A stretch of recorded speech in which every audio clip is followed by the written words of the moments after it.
కొనతాల గెలిపే మా లక్ష్యం అంటున్న నేతలు ఈరోజు అనకాపల్లిలో కొనతాల సుబ్రహ్మణ్యం ఫంక్షన్ హాల్ నందు టీడీపీ, జనసేన, బీజేపీ ఆత్మీయ సమ్మేళన కార్యక్రమంలో మూడు పార్టీల అగ్రనేతల కలయిక జరిగింది. ఈ కార్యక్రమంలో కొనతాల గెలిపే మా లక్ష్యం అని తెలిపారు.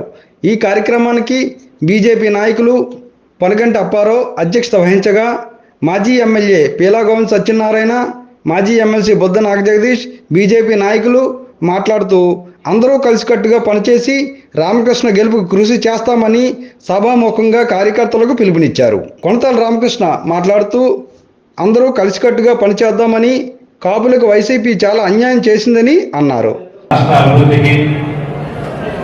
మూడు పార్టీలు కలిసి ఈ రాష్ట్రాన్ని అభివృద్ధి పదంలో ముందుకు తీసుకెళ్లాలన్న భావంతో అన్ని పార్టీలు కూడా కలిసి ఈవేళ వేదిక మీదకి వచ్చి ఈ యొక్క ఎన్నికల్లో పాల్గొనడం జరుగుతుంది.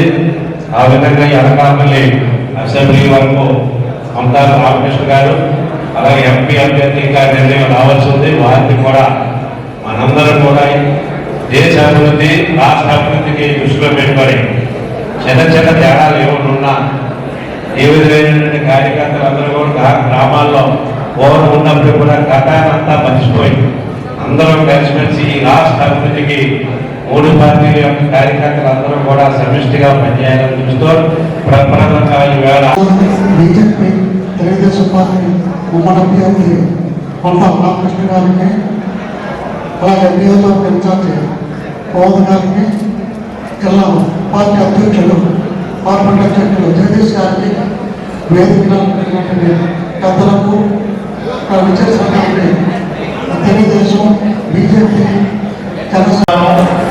ఎందుకంటే ఒక చక్కటి సమావేశానికి అందరూ కూడా కలుసుకున్నాం. మరి ఈ రోజు నుండి మనందరం కూడా తెలుగుదేశం, జనసేన, బీజేపీ ఉమ్మడి అభ్యర్థి కొనతాల రామకృష్ణ గారిని వారి గెలుపు కోసం మనం ఏ విధంగా ప్రచారాలు నిర్వహించాలి, ఏ విధంగా కలిసి ముందుకు వెళ్ళాలి, ఒక వార్డు స్థాయిలో కానీ పట్టణ స్థాయిలో కానీ మనం రేపటి నుంచి ఏ విధంగా ముందుకు వెళ్ళాలనే అంశాల మీద ఇప్పుడు పెద్దలు మాట్లాడతారు. మరి మీ అందరూ కూడా ఒకటి ఆలోచించాలి. కొనతాల రామకృష్ణ గారి గురించి మనం కొత్తగా చెప్పాల్సిన లేదు. వారు రాజకీయ జీవితం అనకాపల్లి ఎంపీగా చేసినప్పుడు కానీ, లేదా రాష్ట్ర మంత్రిగా చేసినప్పుడు కానీ రాష్ట్రంలోనే ఒక మచ్చలేని వ్యక్తిగా ఒక మంచి గుర్తింపు పొందిన వ్యక్తి కొనతాల రామకృష్ణ గారు. తెలుగుదేశం పార్టీ, జనసేన, భారతీయ జనతా పార్టీ విస్తృత స్థాయి సమావేశానికి ఇచ్చేసినటువంటి వేదిక మీద ఉన్నటువంటి పెద్దలందరికీ, అలాగే మా తోటి కార్యకర్తలు, నాయకులందరికీ కూడా ముందుగా శిరస్సు వచ్చి మా యొక్క నమస్కారం తెలియజేసుకుంటూ, ఈరోజు నాయకత్వంలో అనేక కంపెనీలు రాష్ట్రాలు రావడం జరిగితే ఈ 5 సంవత్సరాల్లో ఎన్ని కంపెనీలు వచ్చాయో మీరు ఆలోచించాలి ఒకసారి. మనకి ఒక మంత్రి ఉన్నాడు, పరిశ్రమ శాఖ మంత్రి. ఆర్ఎస్ఎస్ బీజేపీ యొక్క 100 సంవత్సరాలు నుంచి జపిస్తున్నటువంటి మతం కాబట్టి దానికి ఈ సౌండ్ చావదు. మరొకసారి మనం అలవాటు చేసుకోవాలి. మన ప్రయాణంలో ఇది అలవాటు చేసుకోవాలి మన కుటుంబం కాబట్టి అతపతాలు తొక్కేశాడు. అందులో ముఖ్యంగా అనకాపల్లి నియోజకవర్గం సర్వనాశనం చేసిన ఈ మంత్రి అయి ఉండి పేరు కోసం అభివృద్ధి చేయాలి కానీ సర్వనాశనం చేశాడు. కనీసం ఆ రైల్వే బ్రిడ్జి కూడా చేయలేని అసమర్థుడు. ఉన్నవారిని పైకి పంపించి కేవలం స్వార్థం కోసమే ప్రయత్నం చేసి కోట్లాది రూపాయలు స్వాహా చేశారు మంత్రి అమర్నాథ్. ఈ రోజు పోలీస్ శాఖ వారు కూడా ఈ సమావేశం ద్వారా నేను హెచ్చరిస్తున్నాను. మీరు కార్యకర్తలకు కూడా, తెలుగుదేశం కార్యకర్తలకి ఇళ్ళకి పోలీసులు పంపించి పోటీ చేసి మీరు రావాలని, బయటం చేయాలని ఏదో పోలీస్ స్టేషన్ నుంచి బోర్డు వస్తున్నాయి, కబుర్లు వస్తున్నాయి. ఇవాళ చెప్తున్నాను పోలీస్ శాఖ వారికి, ఈ మంత్రి అమర్నాథ్, ఈ వైసీపీ నాయకుల కుటుంబంలో మీరు పడితే 40 రోజుల్లో మీకు చాలా ఇబ్బంది పడే పరిస్థితి వస్తుంది. ఎవరో రౌడీ సెంటర్ కౌలు పెట్టండి, అంతేగాని కార్యకర్తల్ని బయట చేయాలని వాళ్ళు ఇళ్లలో పంపిస్తే వాళ్ళ ఇంట్లో ఆడవాళ్ళు రాజకీయ లీడర్లు భయపడతారు.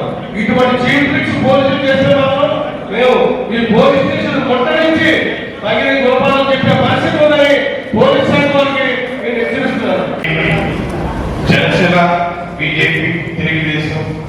పార్టీలు త్రిమూర్తులు. ఆ త్రిమూర్తులు ముగ్గురు ఆదేశాల మేరకు మన రాష్ట్రంలో సీట్ల విద్యలో కూడా పవన్ కళ్యాణ్ గారు కూడా టాప్ రేట్ తెలియజేసి ఇచ్చారు. మనకే వారు కూడా సీట్ల విషయంలో పెద్దపీట మన పార్టీకి ఇచ్చేందుకు ఒక్కసారి పవన్ కళ్యాణ్ గారికి చప్పట్ల ద్వారా అరసు ద్వారా అందరినీ వేడుకుంటున్నారు. ఇప్పుడు మన పునఃస్కందాలపై అందరినీ చాలా పెద్ద బాధ్యత తెలుగుదేశం బీజేపీ. నేను అభ్యర్థి జనసేన కాబట్టి ఏదైనా చిన్న చిన్న పాపతాపడినా దయతో ఎక్కడ ఇందులో కాకూడదు, అర్థం చేసుకోవాలి. ఏమన్నా నా నోటీస్ కానీ రామకృష్ణ నోటీస్ కానీ తీసుకురండి, దర్శనమే అది ఎక్స్పెక్ట్ చేసే బాధ్యత మాది. ఒక అన్నదమ్ముల మధ్యలో చాలా వస్తుంటాయి, అవసరంతో అందరూ కలిసిపోతారు. ఇది అవసరమైన సమయం. ఈ రోజు రాష్ట్రం సర్వనాశనం చేశాడు ఈ జగన్మోహన్ రెడ్డి, సర్వనాశనం చేశాడు. వారి నియోజకవర్గానికి మీరే ఊహించండి. ఆ రోజు నేను ఎమ్మెల్యే అయ్యేసరికి 13,000 మంది పింఛన్, 39,000 మంది పెంచితే 8,000 మంది పింఛన్ తొలగించేది ఈ ప్రభుత్వం. అలాగే రేషన్ కార్డు తొలగించేది ఈ ప్రభుత్వం. అలాగే టిక్కో సుస్థితిని కడితే ఆ రోజు అంతా రామకృష్ణ సత్యనారాయణ మెగారెడ్డి దయచేసేదంతా అదే టిక్కో సుస్థి కడితే దాంట్లో కూడా జంజీలు ఉన్నది కూడా ఇల్లు తొలగించేది గురవడం. అలాగే కేఎంఎల్ కూడా స్కూల్లో అక్కడ కూడా సైట్ ఎక్కడ సైట్ ప్రభుత్వ చదువుతుంది, అక్కడ టిక్ హౌసెస్ కడితే అక్కడ బెనిఫిషియర్స్ కలెక్ట్ చేస్తే ఆ ఇల్లు తీసుకెళ్లి వాజ్పేయి గణేష్ కుమార్ తెలుగుదేశం పార్టీ నుంచి వైసీపీలో భారతీయ జనతా పార్టీ అనకాపల్లి పట్టణ కార్యకర్తల నాయకుల ఆత్మీయ సమ్మేళన సమావేశానికి అధ్యక్షత వహించిన సోదరులు మొరగంటి అప్పారావు గారికి, వర్మ గారికి, జిల్లా అధ్యక్షులు మాజీ శాసనమండలి సభ్యులు కొత్త నాగేశ్వరరావు గారికి, అదేవిధంగా మీ అందరి ప్రీతమ నాయకులు మాజీ శాసనసభ్యులు వేలా శశాన గారికి, కోటి బాలాజీ గారికి, సురేందర్ గారికి, చేసినటువంటి పెద్దలకు నీలబాబు గారికి, రాజాబాబు గారికి, గోవింద్ గారికి, రామకృష్ణ గారికి, మహిళా సోదరిమణి శ్రీమతి కళావతి గారికి, అదేవిధంగా జోరాయుడు ముద్దా ప్రసాద్ గారికి, అదేవిధంగా శ్రీనాథ్ గారికి, గణేష్ గారికి, సభాల గణేష్ గారికి, సోదరి రత్నకుమార్ గారికి, వేదిక పెద్దలకు, ఇక్కడ చేసినటువంటి తెలుగుదేశం, జనసేన, భారతీయ జనతా పార్టీ వార్డు స్థాయి నాయకులందరికీ కూడా నా హృదయపూర్వక నమస్కారం. ఈరోజు రాష్ట్రంలో ఒక కొత్త అధ్యాయం మొదలవుతా ఉంది. ఏవైతే గతంలో 2014లో ఈ మూడు పార్టీలు కలిపి రాష్ట్రంలో ఒక అధికారంలోకి వచ్చి రాష్ట్రం విభజన చట్టం ద్వారా విడిపోయినప్పుడు ఈ ముగ్గురు కలయికే రాష్ట్రంలో ప్రభుత్వం ఏర్పడి ఆ విభజన రూపుని భర్తీ చేసే కార్యక్రమం ఏదైతే జరిగిందో, తర్వాత ఈ కలయిక మళ్ళీ విడిపోయినాక 2019 ఎంత నష్టం పడతామో, ఎంత నష్టపోయామో అన్నది ఇప్పుడు చూస్తా ఉన్నాం. వాస్తవానికి మంచి విషయాలు కూడా మీ ఎమ్మెల్యే గారు చెప్పారంతా. అసలు ఆయన చెప్పాక ఇంకా ఎవరు మాట్లాడడానికి ఏం లేదు, మాట్లాడాల్సిన అవసరం కూడా లేదు. మళ్ళీ ఆ కలయిక 2024లో ఇప్పుడే పెద్ద వర్మ చెప్పట్టు ఈ కలయికి ముఖ్య వ్యక్తి జనసేన అధ్యక్షులు పవన్ కళ్యాణ్ గారు. గత 2 సంవత్సరాలుగా ఈ కలయిక ఉండాలి, ఇటువంటి రాక్షస పరిపాలనకి శరభగీతం పాడాలంటే మళ్ళీ ఈ మూడు పార్టీలు కలవాల్సినటువంటి అవసరం ఎంత ఉంది. ఈ ముగ్గురు బ్రహ్మ విష్ణు మహేశ్వరులు. బ్రహ్మ విష్ణు మహేశ్వరు ముందు ఎవరైనా నిలబడగలుగుతారా చెప్పండి?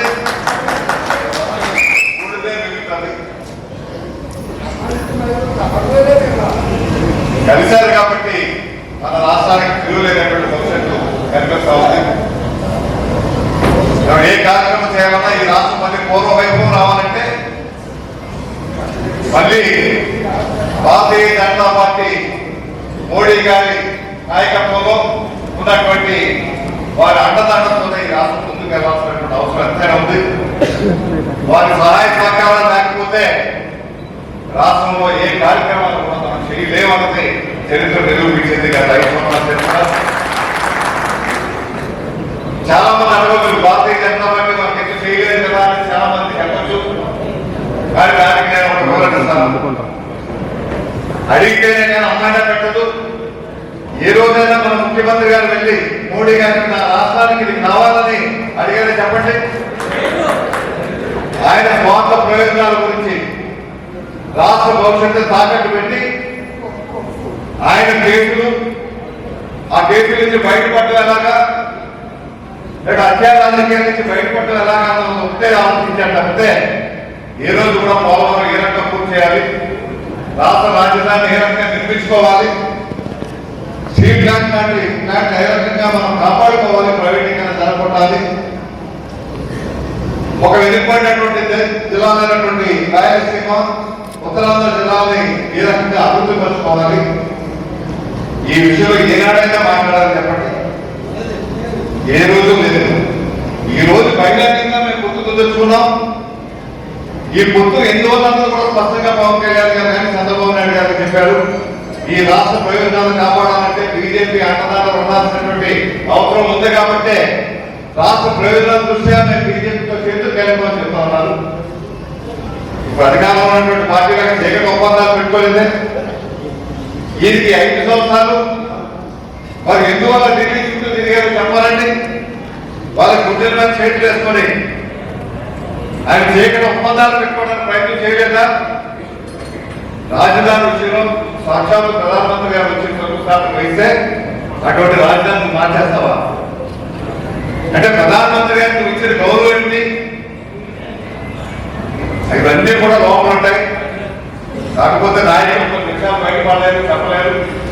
ఆ టైం వచ్చే వరకు అవతారికి టైం వచ్చింది. వెంటనే విష్ణు మీకు మహావిష్ణు ఎట్లాగైతే సుదర్శన చక్రం వదిలిపెట్టారో అటువంటి సుదర్శన చక్రం మోడీ గారు వదిలిపెట్టారు కాబట్టి దాంతో శత్రు సంహారణ ఒక చక్రంతో అయిపోయింది. ఇప్పుడు ఎన్నికల తీర్పు గురించి మనం చూడక్కర్లేదు. తీర్పు అన్నది మోడీ గారు శాసించారు సరిగ్గా ఈ రాష్ట్ర భవిష్యత్తుని. తప్పనిసరిగా వాళ్ళ హయాంలో మనకి మేలు జరుగుతుందని సంపూర్ణ విశ్వాసం అయితే ఉంది. ఈరోజు అది ఒకటే కాదు, రాజధాని ఒకటే కాదు. ఆ రోజు రాజధాని విషయంలో అందరూ కూడా కోరుకున్నది. ఆ రోజు ప్రతిపక్ష నాయకుడు ఉన్నటువంటి వైఎస్ఆర్సీపీ అధ్యక్షుడు శాసనసభలో ప్రత్యక్షంగా విజయవాడ గుంటూరు మధ్య మాత్రమే శాసన రాజధాని ఉండాలి, రాష్ట్ర రాజధాని ఉండాలి, దానికి 5,000 ఎకరాలు సరిపోదు, 30,000 ఎకరాలు ఉండి తీరాలి, అప్పుడే సమగ్ర అభివృద్ధి సాధించుకోగలుగుతామని చెప్పి శాసనసభలో రికార్డు పూర్వకంగా ఒక పవిత్రమైనటువంటి ఆలయంలో నిర్మాణం జరిగితే ఎన్నికలు వచ్చి నేను ఇల్లు కట్టుకున్నాను. అక్కడ చంద్రబాబు నాయుడు ఇల్లు లేదు, ఈయన హైదరాబాద్ వెళ్ళిపోతాడు, నేను ఇక్కడే ఉంటాననేసి చెప్పినటువంటి పెద్ద మనిషి ఈరోజు ఎందుకు ఇల్లు మార్చాల్సి వస్తుంది?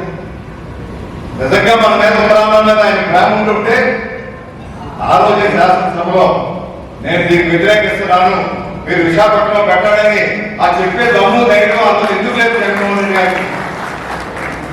ఈరోజు కపట ప్రేమ మసాలా కడ్డీలు కాలుస్తా ఉన్నారు. వెనుకబడినటువంటి తరగతులు పూర్తిగా నిర్వీర్యం చేశారు. ఎన్నో కార్పొరేషన్ పెట్టి ఒక కార్పొరేషన్ కూడా ₹1 డబ్బు లేదు.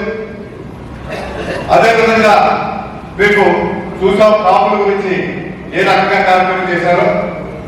ఎన్నికల ముందే జగ్గంపేట సమావేశంలో గతంలో కాపుల రిజర్వేషన్ గురించి ప్రయత్నం చేసినప్పుడు వారు అక్కడ చెప్పారు, చంద్రబాబు నాయుడు గారు కేంద్రానికి నిర్మాణం చేసి అసెంబ్లీ నిర్మాణం చేసి పంపించినప్పటికీ అది పూర్తి కాలేదు. ఓబీసీ రిజర్వేషన్ గా మీకు 10% రిజర్వేషన్ ఎక్కడైతే మోడీ గారి ప్రభుత్వం అక్కడ ప్రకటించిందో కేంద్రంలో దాన్ని ఆసనగా తీసుకొని 5% ఈ రాష్ట్రంలో ఉన్నటువంటి కాపులకు రిజర్వేషన్ ఇవ్వాలనేటువంటి నిర్మాణం చేయడం జరిగింది.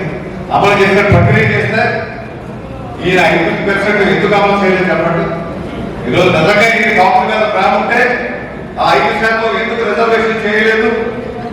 ఈ రిజర్వేషన్ గురించి పోరాటం చేసే వాళ్ళు 5% ఎందుకు ఇవ్వలేదు? నేను జగన్మోహన్ రెడ్డి గారు అడిగారు చెప్పండి.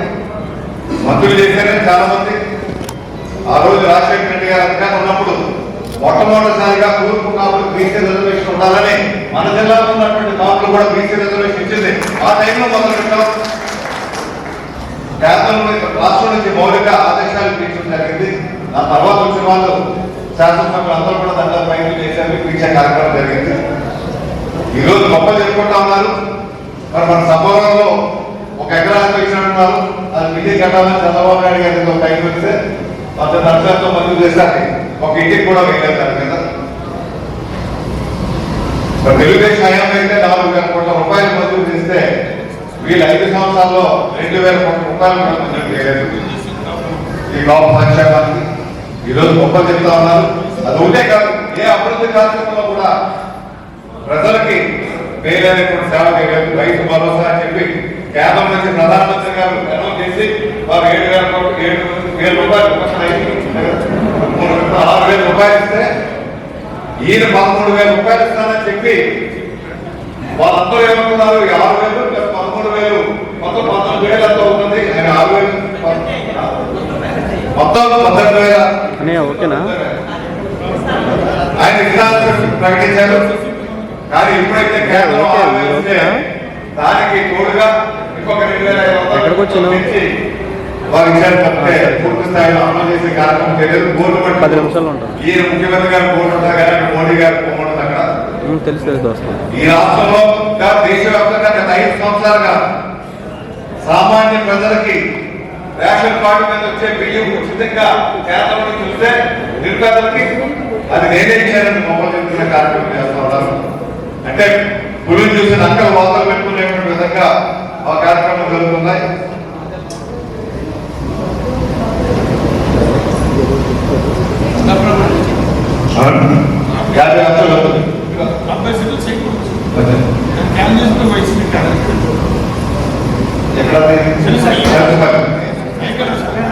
ఇప్పుడే చెప్తున్నారు శాసనసభ్యులు గతంలో అధికారం ఉన్నప్పుడు 50 సెంట్ల స్థలం కాపు సంక్షేమ కార్యక్రమం భవనం కింద నిర్మించడానికి స్థలం కేటాయించలే కాకుండా 50 లక్షల నిధులు కూడా కేటాయిస్తే అది రద్దు చేసి ఇప్పుడేమో దాన్నేమో వైఎస్ఆర్సీపీ కార్యాలయం పెట్టారు. కొన్ని ఇంకో మంచి కార్యాలయం పెట్టుంటే సంతోషించడం వల్ల కొని ఏదో మంచి ప్రజలకు ఉపయోగపడే కార్యక్రమం ఒక పార్టీ కార్యక్రమం పెట్టే సిగ్గుపడాలి అధికారులు ఉన్న వాళ్ళు. ఇదే వీళ్ళు చేసేదని అధికారుల దుర్వినియోగం. ఈ రోజు రాష్ట్రంలో ఉన్నటువంటి వనరులన్నీ కూడా కొలగొడతా ఉన్నారు. ఇసుక మొదలు పెట్టుకొని గ్రామాలు కానీ మైన్స్ కానీ రాష్ట్ర వ్యాప్తంగా గుత్తాల ఖర్చులతో ఆఖరికి సాదా వ్యాపారం కూడా వేయలేదండి. ఒక ముఖ్యమంత్రి సాదా వ్యాపారం భాగస్వాములు అవడం మటుకు దేశంలో ఎక్కడ ఒక రాష్ట్రంలో చూస్తున్నాం. అదైనా నాణ్యమైనటువంటి సాదా ఇస్తున్నానంటే అది కూడా లేదు. కలుషితమైనటువంటి వచ్చి చాలా మంది మరణాలకి కారణమవుతా ఉంది. రేట్లు చూసే విపరీతమైన రేట్లు ఉన్నాయి. పేదలు కడుపు కొట్టి వాళ్ళు 200, 300, 400 రోజు కష్టపడి సంపాదిస్తే అందులో 150-200 రూపాయలు ఈ సాలకైపోతా ఉంది. ఇక కుటుంబాలు ఏం బాగుపడతాయి చెప్పండి. అదేవిధంగా మైన్స్ కానీ ఇసుక కానీ గతంలో 1000 రూపాయలు లేదు ఇసుక. ఎవరు కావాలంటే వాళ్ళు తీసుకోవాలి. ఆఖరికి ఇసుక ఆపేసి పని వాళ్ళకి ఏ పని లేకుండా 6 మాసాల పాటు ఆ ఇసుక పాలసీ లేకుండా ఒక దోపిడీ విధానాన్ని మొదలుపెట్టి 1000 రూపాయలు ఉన్నటువంటి ఇసుక 5,000 రూపాయలు చేసేటువంటి కార్యక్రమం జరుగుతూ ఉంది. ఒక పక్క ఉత్తరాంధ్రలో ఉన్నటువంటి ప్రాజెక్ట్ ఏమైనా చేశారంటే గత 5 సంవత్సరాల్లో 3,280 కోట్ల రూపాయలు బడ్జెట్ పెడితే రాష్ట్ర ప్రభుత్వం వీళ్ళు పెట్టారు. కానీ వీళ్ళు ఖర్చు పెట్టింది 500 కోట్ల రూపాయలు మాత్రమే. ఉత్తరాంధ్ర సునీల్ సమితి గతంలో 8 లక్షల ఎకరాలు 3 జిల్లాలకు వివాదాలు ఇచ్చి రాజశేఖర రెడ్డి గారి హయాంలో అప్పుడు మా ప్రభుత్వం ఇస్తే అది తర్వాత ప్రభుత్వం అమలు చేయకపోతే చంద్రబాబు నాయుడు గారితో మాట్లాడి శాసనసభ్యులతో మాట్లాడి మంత్రులతో మాట్లాడి మళ్ళీ 2,000 కోట్ల రూపాయలు చంద్రబాబు నాయుడు గారు దాన్ని నిధులు మంజూరు చేసి మనకి రామబాబు దగ్గర శంకుస్థాపన వేయడం జరిగింది. ఆయన టెండర్లు కూడా పెంచారు. తండ్రి మొదలు పెట్టినటువంటి ఉత్తరాంధ్ర సునీల్ సమితి కానీ పోలవరం కానీ కొడుకు పూర్తి చేస్తారని ఎంతో ఆశ పెట్టుకున్నాం. కానీ దురదృష్టవశాత్తు మీకు 2,000 కోట్ల రూపాయలు చంద్రబాబు నాయుడు గారు మంజూరు చేస్తే ఈయన 5 సంవత్సరాలు అందించాడు తెలుసండి. 5 కోట్ల రూపాయలు 5 కోట్ల రూపాయలు అక్కడ 2,000 కోట్ల రూపాయలు సంవత్సరంలో చేశారు ఆయన 2018-19లో. ఒక్కొక్క అభివృద్ధి చూస్తే అభివృద్ధి లేదు. దోపిడీ చూస్తే ఇప్పుడున్న పరిస్థితులు చూస్తే ఎన్ని రకాలుగా దోపిడీ ఉంది. అలా కొత్తగా మేము 35 సంవత్సరాలు అధికారం ఉన్నా, చంద్రబాబు నాయుడు గారు 14 సంవత్సరాలు ముఖ్యమంత్రి ఉన్నా, ఒక ఆయన కూడా ఎప్పుడు ఈ రకంగా దోపిడీ చేయొచ్చానికి ఎప్పుడు కూడా అనుకుని ఉన్నాడు. ఒక 2 నెలల తర్వాత అలాగే కార్యవర్గ జగన్మోహన్ రెడ్డి గారు ఏ రకంగా అధికారుల దగ్గర దోపిడీ చేయించాలని ఒక పుస్తకం రాష్ట్రం లోపల కూర్చొని ఆ పుస్తకం పాఠ్యాంశంగా పెట్టుకొని ఈ రకంగా దోపిడీ చేయకూడదు అధికారులు ఉంటానికి మనం పాఠ్యాంశం పెట్టాల్సిన అవసరం ఉంది. అన్ని రకాలుగా దోపిడీ జరుగుతూ ఉన్నాయి. ఏ నిర్ణయం తీసుకున్నా దాని వెనకాల స్వార్థం స్వలాభం. ఆఖరికి ఆ తిరుపతి బాలాజీ స్వామి వెంకటేశ్వర స్వామిని కూడా మీరు వదిలిపెట్టలేదు. అక్కడ కూడా నిత్యం చూస్తూ ఉంటే రోజు ఏం జరుగుతుందో తెలియదు. ఈరోజు రాష్ట్రంలో భూమి చూస్తూ ఉంటే చూసారు, ఇక్కడే నియోజకవర్గంలో చూసాం, విశాఖపేట కానీ ఇంకా ఇతర చోట్లతో మా జన సైనికులు కానీ వీళ్ళంతా కూడా పోరాటం చేసే దాని మీద వాళ్ళ కేసులు కూడా పెట్టించుకున్నారు. అదేవిధంగా తెలుగుదేశం కూడా పోరాటాలు చేశారు. అభివృద్ధి చూస్తే ఏ ఒక్క అభివృద్ధి కూడా లేదు. అసలు శాసనసభ్యులు కానీ మంత్రులు కానీ ఏమైనా అధికారులు ఉంటాయి కదా అక్కడ. కేవలం ఒకే ఒక నియంత్రిత పాలనలో మన ఎట్లా పరిపాలన ఎలా ఉంటుందని మనం చరిత్రలో జరుగుతున్నా తప్పితే ఈ రకంగా ఉంటుందేమో మనకి ఇప్పుడు చూస్తే తెలుస్తూ ఉంది. ఈ రకంగా బానిస బ్రతుకులా ఉన్నాక మీరు ఏ ఒక్క వైఎస్ఆర్సీపీ అని అడగండి, కొంతమంది దోపిడీ చేసేవాళ్ళు తప్పితే ఎవరైనా సంతృప్తితో ఉన్నారో చెప్పండి. ఈ రోజు ఆ పార్టీ ఓటమికి ముందు నిలబడి ఆ పార్టీకి వ్యతిరేకంగా పనిచేసేది ఆ పార్టీలో ఉన్నటువంటి కార్యకర్తలు ఇక్కడ వాళ్ళు కూడా విసిగిపోయారు. మన పైకి చెప్తున్నాం, మన పైకి చెప్పారు. ఆఖరి జరిగినటువంటి పదార్థం చూస్తే నిజంగా ఇంకా చెల్లెమ్మల అన్నదమ్ములు ఎవరికైనా ఆ ప్రేమ చెప్తుంది. కొత్త చెల్లెమ్మ కష్టపడి 3000 కిలోమీటర్లు 3000 కిలోమీటర్లు ఒక ఆడపిల్ల నడిచిందంటే సామాన్యమైన విషయం కాదు. అటువంటి పిల్లలు తీసుకుని వెళ్ళి దూరంగా పెట్టి అధికారం వచ్చాక నాన్న హింసలు పెట్టే కార్యక్రమం జరుగుతూ ఉంది. ఇటువంటి వ్యక్తి రాష్ట్ర ప్రజలకు న్యాయం చేసేది మనకు సరైన సమయం ఆసన్నమైంది. ఆనాడు శ్రీకృష్ణుడు ఏ రకంగా అయితే కౌన్సిల్ మతతత్వంలోకి చూసి ఆకన్నా విష్ణు సుదర్శన చక్రం వదిలిపెట్టాడో అదేవిధంగా మోడీ గారు కూడా ఇప్పుడు ముందుకు వచ్చి ఆ సుదర్శన చక్రం వదిలిపెట్టారు. కాబట్టి మన విజయం సత్యం. తప్పనిసరిగా ఈ విజయం పూర్తి చేసుకుంటాం. మంచి ప్రభుత్వాన్ని ఏర్పాటు చేసుకుని సంక్షేమ కార్యక్రమం ఎప్పుడైనా చెప్పారు. మీకు ఎవరికైనా రేషన్ కార్డు కానీ ఇల్లు కానీ ఏమైనా ఏ అన్యాయం జరిగినా మళ్ళీ మనం వస్తాం, మీరు చేస్తారు, మీకు వరకు ఈ కార్యక్రమం చేస్తామని చెప్పారు. తప్పనిసరిగా ఆ కార్యక్రమం మనం చేయాల్సినటువంటి అవసరం ఉంది. ప్రతి ఒక్క నిరుపేద కూడా మేలు చేయాల్సినటువంటి అవసరం ఉంది. వాలంటీర్ వ్యవస్థను ఏ రకంగా దుర్వినియోగం చేశారన్న చూసాం. దయచేసి మీరు కూడా చెప్పాల్సిన వాలంటీర్లతో మాట్లాడి మేము అన్యాయం చేయడం కాదు, మా అధికారులకు ఎలాగ వస్తాం. కానీ అధికారం వచ్చాక చంద్రబాబు నాయుడు గారు వాలంటీర్ వ్యవస్థను ఉంచుతామని చెప్పారు స్పష్టంగా. వాలంటీర్ వ్యవస్థ వచ్చి వాలంటీర్ వ్యవస్థ ద్వారా ప్రజలకి మళ్ళీ వాళ్ళ ఇంటికి అందుబాటులో వచ్చే రక్షణ చేస్తామని చెప్పారు. అది కొనసాగించే కార్యక్రమం జరుగుతుంది. కానీ ఈ వాలంటీర్ల పరిస్థితి ఏమిటో ఒకసారి ఆలోచించుకోవాలంటే వాళ్ళని ఆత్మ పరిశీలన చేసుకోవాలంటే వాళ్ళ ఉద్యోగాలు ఉన్నారని చెప్పండి. వాలంటీర్ ఉద్యోగం ఉన్నారండి, మొన్నటి వరకు ఉన్నారు. చాలా మంది తెలియ రాష్ట్రం ఏంటంటే వాళ్ళు తీసి వీళ్ళ పార్టీ నుంచి 15,000 రూపాయలు 3 నెలలు చేపించి వాళ్ళ ఉద్యోగం చాపేశారు. ఎందుకంటే కోర్టు ఆదేశం ఇచ్చే వీళ్ళని ఎలక్షన్ వరకు ఉపయోగించడానికి వీళ్ళ ఎప్పుడైతే ఆదేశం ఇచ్చారో వీళ్ళు ఉద్యోగం తీసి పడేశారు. ఒక కలం కొడుతూ ఎవరికి తెలియకుండా, అంటే ఇది ఎంత ఇంగ్లీష్ లో ఒక మంచి కంటితో పొడిస్తే అటాక్ ఉంటుందో ఆ రకంగా చేశాడు వాలంటీర్లు అందరినీ.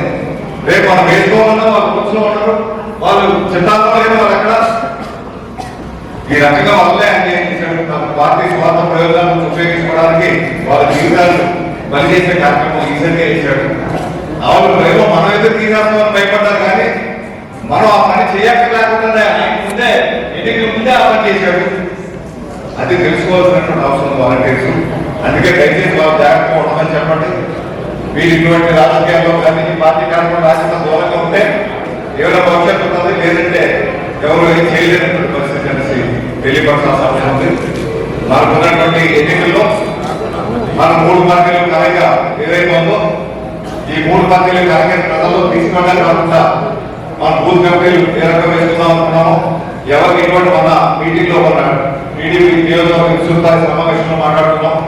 ఆ సమావేశంలో అనుకున్నాం మన మనకి జిల్లా అధ్యక్షులు అంతా కూడా ఒక స్టీరింగ్ కమిటీ, జిల్లా స్థాయిలో ఒక స్టీరింగ్ కమిటీ ఉంటుంది. జిల్లా అధ్యక్షులు అన్ని పార్టీలు, బీజేపీ పార్టీ అధ్యక్షులు, తెలుగుదేశం పార్టీ అధ్యక్షులు, మీకు జనసేన జిల్లా అధ్యక్షులు, జిల్లా స్థాయిలో ఒక స్టీరింగ్ కమిటీ ఉంటుంది. నియోజకవర్గ స్థాయిలో ఒక స్టీరింగ్ కమిటీ ఉంటుంది. అదే తెలుగుదేశం పార్టీ కన్వీనర్ కానీ, జనసేన పార్టీ కన్వీనర్, అదే విధంగా బీజేపీ పార్టీ కన్వీనర్ ఉంటారు. అదే స్థాయిలో మనం గ్రామ స్థాయి, బూత్ స్థాయిలో కూడా మనం వేసుకోవాలి. మేము అన్ని సమావేశంలో కూర్చుంటాం. కూర్చొని 3 పార్టీల వరకు నాయకులు కూర్చొని మనకి అనకాపల్లి పట్టణానికి ఒక స్టీరింగ్ కమిటీ వేయడానికి 3 పార్టీల నుంచి సభ్యులు తీసుకొని ఒక స్టీరింగ్ కమిటీ వేయడం జరుగుతుంది. వాళ్ళు ఈ 2-3 రోజులు అన్ని వార్డులు, అన్ని బూతులు తిరిగి ఈ అన్ని పార్టీల ద్వారా బూత్ కమిటీలు సమన్వయపరిచి ఒక సమన్వయ బూత్ కమిటీ, ఒకటి స్టీరింగ్ కమిటీ బూత్ లెవెల్లో కూడా ఏర్పాటు చేసుకుంటే రేపు జరగబోయే ఎన్నికలు ఆ సమన్వయ బూత్ కమిటీ ద్వారానే కార్యక్రమాలు జరుగుతాయి. మీరు ఏ రకంగా ఆందోళన చెందాల్సినటువంటి అవసరమే లేదు. మనం ఇదే కాదు, భవిష్యత్తులో జరిగే ఏ కార్యక్రమాన్నా ఇదే స్టీరింగ్ కమిటీ ఆధ్వర్యంలో కార్యక్రమాలు జరుగుతాయి. ఏదైతే మేము మొదటే చెప్తాం, తెలుగుదేశం పార్టీకి ఏదో అధికారం జనసేన టికెట్ వచ్చింది కాబట్టి, జనసేన శాసనసభ్యులు కాబట్టి వాళ్ళు ఎన్నికలు అయిపోయాక వీళ్ళు గెలిస్తే జన సైనికులకే చేసుకుంటారు, వాళ్ళు మమ్మల్ని పట్టించుకుంటారా, మా పరిస్థితి ఏంటని చాలా మందికి అనుమానం, సహజంగా అనుమానం ఉంటున్నారు. అదేవిధంగా మీకు టీడీపీ వచ్చిన దగ్గర జనసేన వాళ్ళకి భయం ఉంటుంది, అదేవిధంగా బీజేపీ వాళ్ళకి భయం ఉంటుంది. ఇవి లేకుండా ఉండాలంటే రాష్ట్ర వ్యాప్తంగా ఇటువంటి పాలసీ పెట్టమని నాయకులు చెప్పడం జరిగింది. స్టీరింగ్ కమిటీ పెట్టుకొని అధికారంలో వచ్చాక ఇదే స్టీరింగ్ కమిటీ ఆధ్వర్యంలోనే మనం ఏ అభివృద్ధి కార్యక్రమాలు చేయాలన్నా, ఏ గ్రామాభివృద్ధి కార్యక్రమం చేయాలన్నా ఈ స్టీరింగ్ కమిటీ సిఫార్సులు దానికి మనం చేసే కార్యక్రమం ఉంటే ఎటువంటి కులపత్రాలు వచ్చే అవకాశం లేదు. అందువల్ల ఎన్నికలు ఉంటే కాదు, ఎన్నికలు అయిపోయినా మనకు మళ్ళీ స్థానిక సంస్థలు ఎన్నికలు వస్తాయి, మళ్ళీ ఇక్కడ మన మున్సిపాలిటీ ఎన్నికలు వస్తాయి. అందులో కూడా మనం అన్ని కూడా గెలిపించుకోవాల్సినటువంటి అవసరం ఉంది.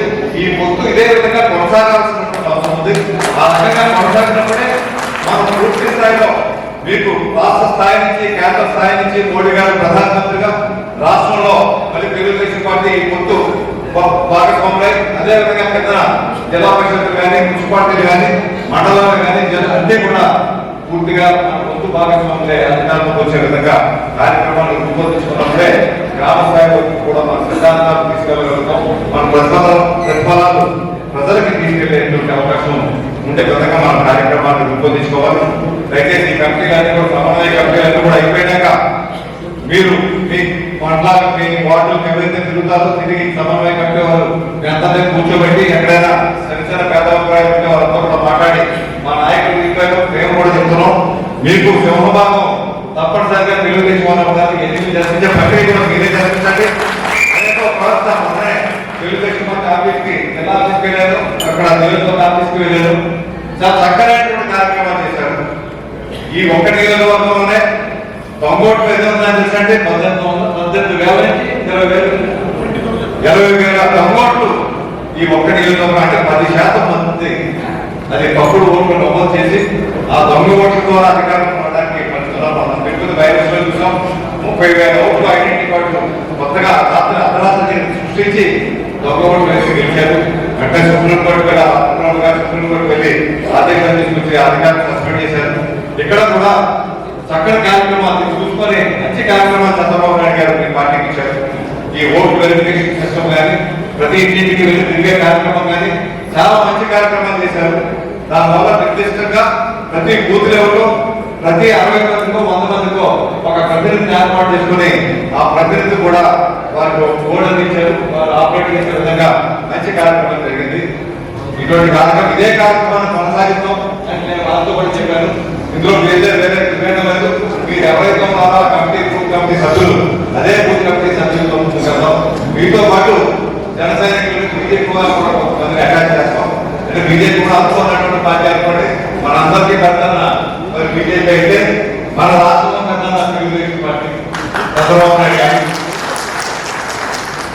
అందుగురించే మీకు పవన్ కళ్యాణ్ గారు వేరే చెప్పలేదు. నాకు నిజంగా ఇంకా ఎక్కువ సీట్లు సాధించుకునేటువంటి కెపాసిటీ ఉన్నా మా అన్ని సీట్లు గెలవాలి. సీట్లు తీసుకోవడమే కాదు, తీసుకున్న సీట్లు ప్రతి ఒక్కటి కూడా గెలవాలి. ఈ ప్రభుత్వాన్ని తెచ్చాలి. అందుకే ఆయన ఆ త్యాగం ఎంతవరకు వెళ్ళిందంటే ఆయన ఈ బీజేపీ కూడా కలిగి అయ్యాక వారికి ఎక్కువ స్థానాలు ఇవ్వాలనే ఆలోచనతో ఈ అనకాపల్లి పార్లమెంట్ స్థానాలను వదులుకున్నారు. లేదంటే అనకాపల్లి పార్లమెంట్ స్థానం నాకు తెలిసి పవన్ కళ్యాణ్ గారు వచ్చి ఇక్కడ పోటీ చేయాల్సినటువంటి పరిస్థితి ఉండేది. అది కొద్దిలో మనం తగ్గిపోయాం. బాగా అందరూ కూడా సంతృప్తిగా ఉండాలని ఆలోచించుకోవాలి చేశారు. ఒక 3 శాసనసభ స్థానాలు కూడా తగ్గించుకున్నారు. అంటే ఒకసారి పూర్తి అయినాక కొంచెం పట్టు విడుపులతో అందరూ కూడా ఉండాలి అనేటువంటి కంఫర్ట్ లెవెల్ అందరికి ఇవ్వాలనే ఆలోచనతో ఆ కార్యక్రమం చేశారు. కాబట్టి ఎందుకు ఆ కార్యక్రమం అంత త్యాగం చేస్తున్నారంటే ఈ రాష్ట్ర భవిష్యత్తు బాగుండాలి, ఈ రాష్ట్ర యువత భవిష్యత్తు బాగుండాలి, ఈ రాష్ట్రం అభివృద్ధి ప్రాంతంలో పెరగాలి, ఈ రాష్ట్రానికి పరిశ్రమలు రావాలి, ఆర్థికంగా పునర్గతమైనటువంటి రాష్ట్రానికి నిధులు వచ్చే విధంగా, రెవెన్యూ పెరిగే విధంగా కార్యక్రమాలు చేయడానికి బీజేపీ సహాయ సహకారాలు తీసుకోవాలని చెప్పి మోడీ గారితో పాల్గొన్నటువంటి వ్యక్తిగత అనుబంధంతో వాటిని కూడా ఒప్పించి టీడీపీతో సమూర్తి చేయడానికి ఒప్పించినందుకు వారు తీసుకున్నటువంటి శ్రమకు మోడీ గారు పవన్ కళ్యాణ్ గారి ఆలోచన విధానాన్ని అంగీకరించి వారు కూడా ముందుకు వచ్చినందుకు మోడీ గారికి కూడా మనస్ఫూర్తిగా ధన్యవాదాలు తెలియపరుస్తూ, ప్రధాన ఎందుకన్నా ఉంటే మనకి ఒక స్టీల్ ప్లాంట్ కాపాడుకోవాలన్నా, ఒక పోలవరం పూర్తి చేసుకోవాలన్నా, ఒక రాజధాని నిర్మించుకోవాలన్నా అమరావతిలో ఇవన్నీ కూడా మళ్ళీ మన ప్రధానంలో సపోర్ట్ మనకు కావాలి. తప్పనిసరిగా వాళ్ళ హయాంలో తప్పనిసరిగా జరుగుతుందని పూర్తి విశ్వాసం అయితే నాకుంది. కాబట్టి ఇటువంటి ఒక మంచి స్వంత యుగాన్ని మరొక చరిత్రను ఈ రాష్ట్రంలో సృష్టించేటువంటి ఎన్నికలు ఈ 2024 ఎన్నికలు. దీని తర్వాత ఈ కొత్త చరిత్ర అందరూ సంహరించబడతారు.